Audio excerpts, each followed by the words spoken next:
IFM Foreign News.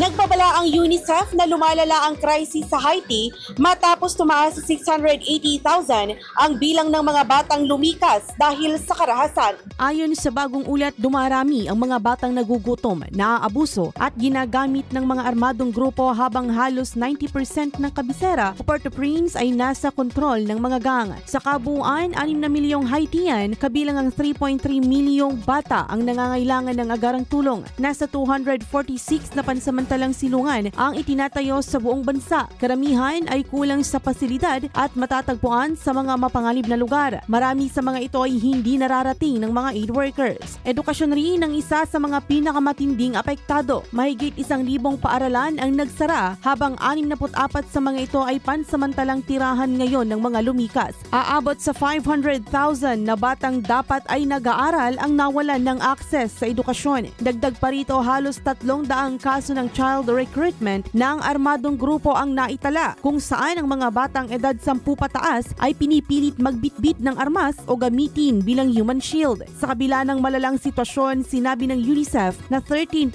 pa lang ng kinakailangang pondo para sa mga bata sa Haiti ang natatanggap nila. Para sa IFM Foreign News, ako si Idol Shobi Gagarin. Idol! IFM News.